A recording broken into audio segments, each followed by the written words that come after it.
History of cell theory. तो cell theory जो सबसे पहले तो रॉबर्ट हुक था, एक इंग्लिश साइंटिस्ट था इंग्लैंड का, जिसने डिस्कवर किया सेल इन 1665 कि 1665 में इसने जो है ना वो सेल को डिस्कवर किया। फिर उसने ऑब्ज़र्व क्या किया, पीस ऑफ कॉक under his self made microscope. तो उसने खुद एक माइक्रोस्कोप बनाई, उसके अंडर पीस ऑफ कार के होता है ब्लैक सा, जो है ना वो अक्सर बोतलों के ढक्कन की तरह जो होता है ना बिल्कुल लगाते हैं, उसकी जगह भी स्टॉपर टाइप। तो वो उसने लिया लकड़ी का, यानी he observe small chambers like honeycomb structure and he named it cell. तो उसने उसको उसमें जो है ना वो बिल्कुल शहद की मक्खियों के छत्ते की तरह जो है ना देखे छोटे छोटे खाने, तो उसको उसने नाम दिया सेल। उसने कहा कि ये सेल का बना हुआ है। उसके बाद एंटोन लेवन हुक जो थे वो एक डच साइंटिस्ट थे। तो उन्होंने जो है ना स्टडी ए ड्रॉप और pond water under his own made microscope. तो उन्होंने भी अपनी ही बनाई हुई माइक्रोस्कोप के अंदर एक जो है वो ड्रॉप ऑफ वाटर देखा या पॉन्ड वाटर देखा। Magnification power of his microscope was 300x थी उनकी magnification. He notice tiny creature swimming in the drop of pond water. Leeuwenhoek was the first man to observe single cell organisms called unicellular organism. तो Anton van Leeuwenhoek पहले आदमी थे जिन्होंने microscope के under unicellular organism को पानी में देखा कि पानी में छोटी छोटी क्रीचर्स हैं, छोटी छोटी लाइफ हैं जो मोटी जो मोशन करती हैं, जो घूमती फिरती हैं। तो उन्होंने फिर कहा कि ये यूनिसेलर माइक्रो ऑर्गेनिजम्स हैं, ठीक है। उसके बाद जीन बैप्टिस्ट डे लेमार्क ने कहा जी, उन्होंने 1809 में जीन बैप्टिस्ट लेमार्क ने प्रपोज किया, no body can have life if its constituent parts not found by cellular tissue. के कोई भी चीज़ जो है वो ज़िंदा रह ही नहीं सकती, हो ही नहीं सकती अगर उसकी बॉडी जो है वो सेल्स की नहीं बनी हुई या टिश्यूज़ की नहीं बनी हुई। तो ये बात कही थी जीन बैप्टिस्ट डिलेमार्क ने कि कोई भी body, no body can have life if its constituent parts are not found by cellular tissues. कि अगर कोई किसी की चीज़ की, किसी लिविंग ऑर्गेनिज्म की बॉडी सेल्स की नहीं बनी हुई तो वो फिर उसमें लाइफ ही नहीं है। फिर देन डोलेंड ने 1827 में improve the quality of lenses. तो उसने माइक्रोस्कोप की क्वालिटी के लेंसेज की क्वालिटी को इम्प्रूव किया और after that all the scientist were interested in microscopy. फिर तमाम जो साइंटिस्ट थे वो इंटरेस्ट लेने लगे माइक्रोस्कोप में, क्योंकि फिर वो सब चीज़ जो है ना माइक्रोस्कोप वगैरह सेल का जो है ना माइक्रोस्कोपिक स्टडी, ऑर्गेनिजम्स की माइक्रोस्कोपिक स्टडी पे फोकस करने लगे। उसके बाद 1831 में जो रॉबर्ट ब्राउन थे, एक वो भी एक ब्रिटिश बॉटनिस्ट थे। Robert Brown discover the nucleus in the plant cell. तो उन्होंने फिर रॉबर्ट ब्राउन ने डिस्कवर किया न्यूक्लियस का। रॉबर्ट हुक ने सेल डिस्कवर किया और रॉबर्ट ब्राउन ने न्यूक्लियस, सेल में न्यूक्लियस डिस्कवर किया, ठीक है, 1831 में। फिर मैथियास शिल्डन शिल्डन जो थे ना वो एक जर्मन बोटेनिस्ट थे। 1829 में German botanist Matthias Schleiden studied plant tissue and made the first statement of the cell theory. तो जो मैथियस शिल्डन थे उन्होंने पहली दफ़ा सेल प्लांट टिश्यू की स्टडी की और पहली दफ़ा उन्होंने सेल थ्योरी बनाई, स्टेटमेंट दी सेल थ्योरी की। He stated that all plants are made up of cells. तो उन्होंने पहली स्टेटमेंट जो दी कि तमाम जो प्लांट्स हैं वो मेड अप ऑफ सेल्स के बने हुए हैं। ये थे मैथियस शिल्टन। तो अब सेल थ्योरी की जो है ना वो फॉर्मेशन स्टार्ट हो गया, उसका पहला पोस्टुलेट आ गया है, पहली स्टेटमेंट आ गया कि all plants are made up of sales.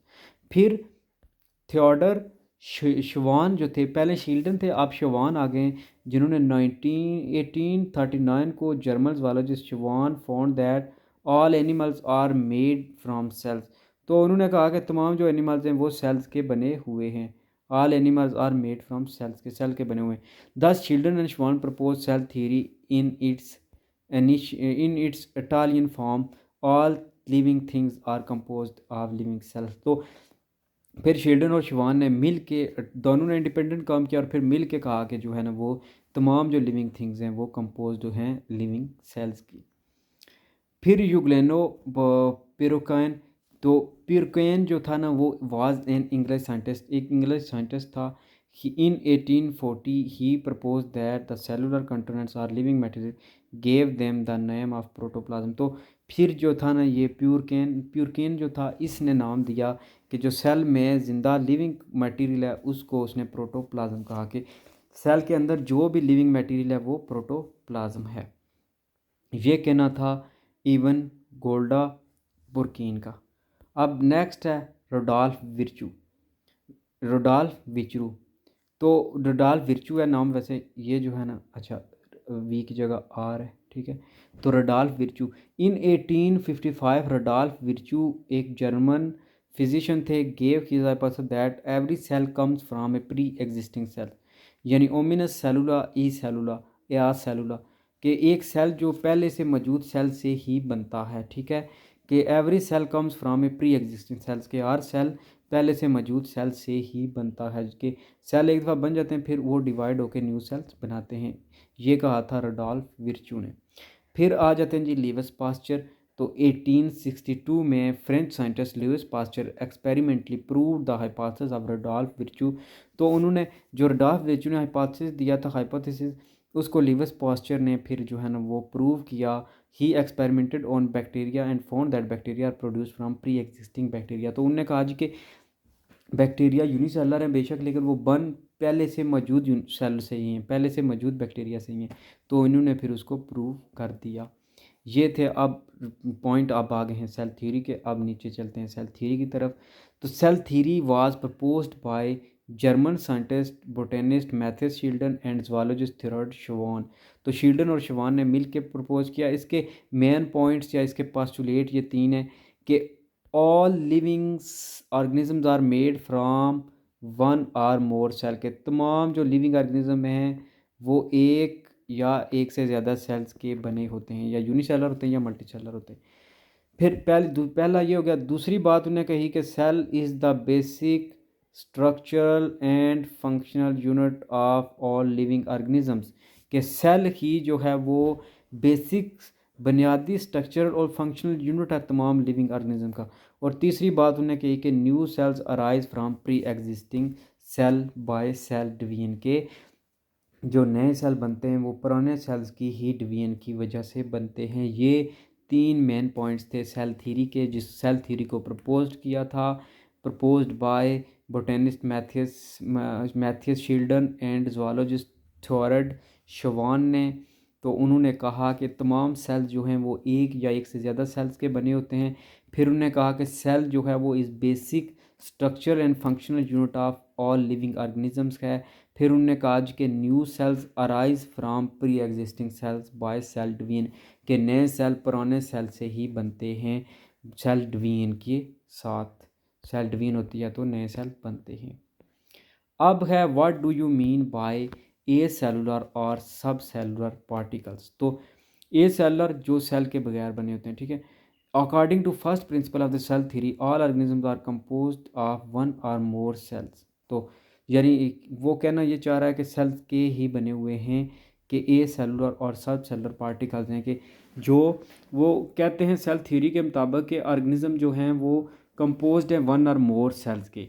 लेकिन डिस्कवरी ऑफ वायरस की जो डिस्कवरी हुई उसने सबको हैरत में डाल दिया, क्योंकि वायरस जो हैं वो ए सेलुलर हैं या सब सेलुलर हैं, वो सेल के बने हुए ही नहीं हैं।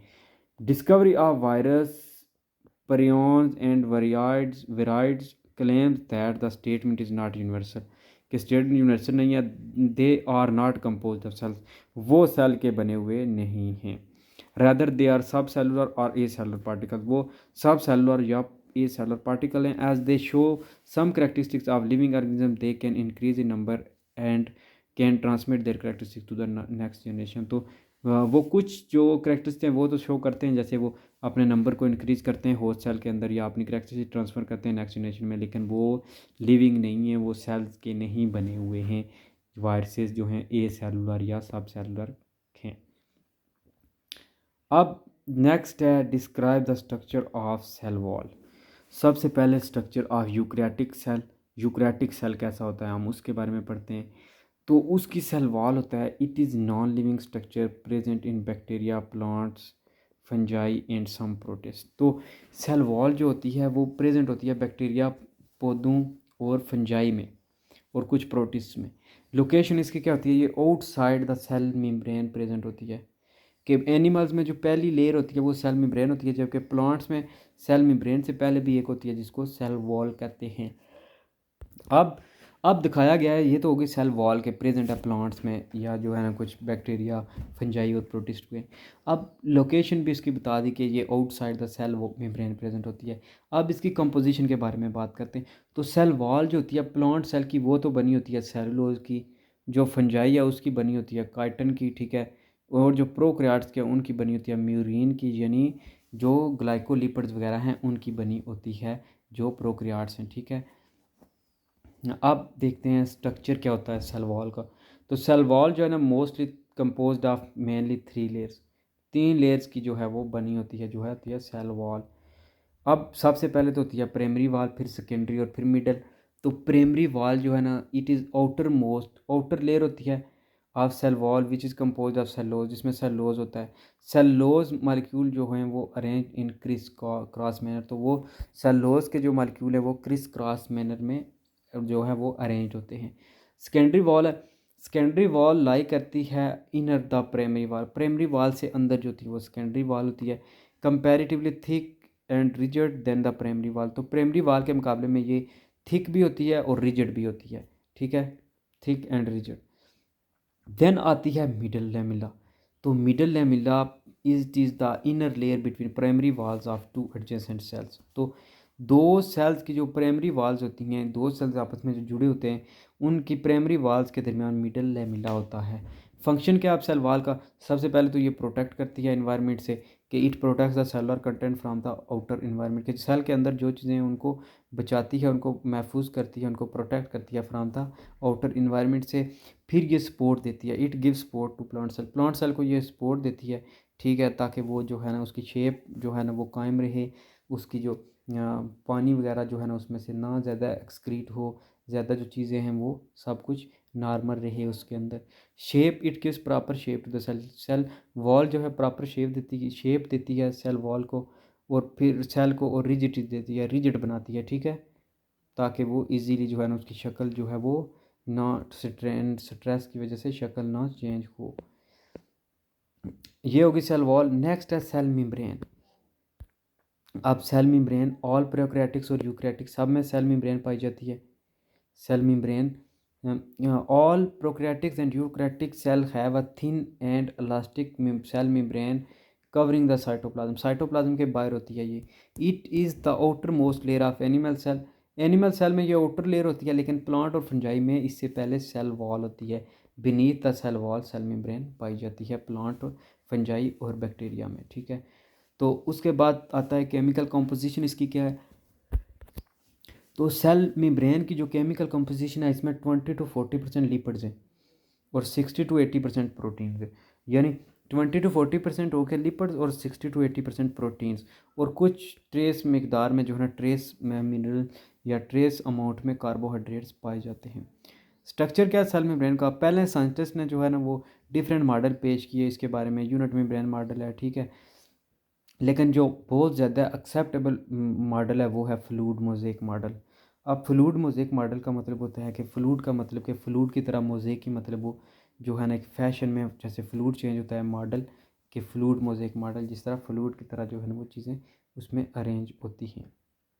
जो फ्लूइड मोज़ेक मॉडल जो है ना 1972 में सिंगर और निकोलसन ने प्रेजेंट किया था।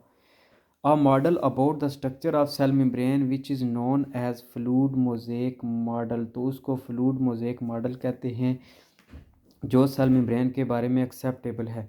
अकॉर्डिंग टू दिस मॉडल, इस मॉडल के मुताबिक lipid bilayer is a sea and the proteins are floating over it while some stay embedded in the bilayer. तो लिपिड की एक बाइलेयर है जैसे समुंदर है, ठीक है, और प्रोटीन इसमें फ्लोट कर रही है, जैसे पानी में आप बर्फ़ फेंको तो वो तैरती है ना, ऐसे प्रोटीन्स फ्लोट कर रहे हैं, और कुछ प्रोटीन्स उसमें अरेंज्ड भी हैं उस बाइलेयर्स में। Carbohydrate molecules are joined with proteins or with lipids, तो कार्बोहाइड्रेट्स जो मालिक्यूल हैं वो या प्रोटीन के साथ अटैच होते हैं या लिपिड के साथ। अब ये उसने शेप दिखाई है, ये देखें, ये एक ब्लू वाली लिपिड की लेयर है और एक ये लिपिड की, ये दो हो गया लिपिड्स की बाई लेयर्स। अब इसमें जो है ना प्रोटीन्स हैं, ये ग्लाइकोप्रोटीन्स हैं, ठीक है। अब देखें ये कुछ जो है ना कैरियर प्रोटीन्स हैं, ये चैनल प्रोटीन्स हैं जिनसे पानी जाता है, ठीक है। ये जो है ना कैरियर प्रोटीन जो चीज़ें अंदर बाहर जाने में हेल्प करती हैं। फिर ये जो है पेरिफेरल प्रोटीन्स है जो कोने पे एक साइड पे लगी रहती हैं, ठीक है। तो ये सारा जो है ना वो सारा मामला होता है। अब सेल मेम्ब्रेन का जो है ना वो सबसे जो अहम बात है सेल के बारे में, वाइटल जो इम्पोर्टेंट बात है वो है कि cell membrane as semi permeable membrane, तो ये करती है semi permeable membrane as act करती है। अब सेमी परमिएबल मेम्ब्रेन का क्या होता है फंक्शन कि ये because it controls the inflow and outflow of material of cell, क्योंकि ये इनफ्लो सेल के अंदर जाने के लिए चीज़ें और बाहर जाने के लिए चीज़ों को कंट्रोल करती है। ये थिन डेलिकेट एंड इलास्टिक होती है, थिन पतली होती है, डेलिकेट बिल्कुल नरम और इलास्टिक होती है, ठीक है, लचकदार होती है। It controls the movement of the molecule passing through it, ये मालिक्यूल की मूवमेंट को पास करने को कंट्रोल करती है। It allows only the passage of water and other small molecule such as gases while other substance such as glucose amino acids ETC can slowly diffuse through it. तो कुछ चीज़ों को ये डायरेक्ट अंदर जाने देती है, जैसे पानी हो गया या कुछ छोटे छोटे जो मालिक्यूल हैं उनको, लेकिन कुछ को जो है ना ये प्रॉपर वो पहले उसमें डिफ्यूज़ होते हैं, वो फिर उनको इनगल्फ करती है, ठीक है। तो इस तरह जो है ना वो अंदर जाते हैं सेल के मटेरियल, इसलिए इसको सेमी परमिएबल मेम्ब्रेन भी कहा जाता है। अब इसके फंक्शन में क्या है, सबसे पहले आता है कि it protects the inner parts of cell. तो प्रोटेक्शन ये देती है कि सबसे पहले तो जो सेल का इनर पार्ट है उसको ये प्रोटेक्ट करती है, साइटोप्लाज्म वगैरह न्यूक्लियस वगैरह को, ठीक है। पहला हो गया इसका। दूसरा ये प्रॉपर शेप देती है, ठीक है, एनिमल सेल में, क्योंकि यही जो होती है ना आउटर मोस्ट लेयर है, आउटर मोस्ट मेम्ब्रेन है एनिमल सेल की, तो इस वजह से ये प्रोटेक्शन देती है। फिर ये रेगुलेशन करती है, रेगुलेट करती है inflow and outflow of substances, कि सब्सटेंसेस का सेल के अंदर जाना और सेल से बाहर जाना। फिर बाइंडिंग साइट्स होती है, it provide binding site for ATP and other biological molecules. तो ये ATP के लिए और अदर बायोलॉजिकल मालिक्यूल के लिए बाइंडिंग साइट भी जो है वो प्रोवाइड करती है।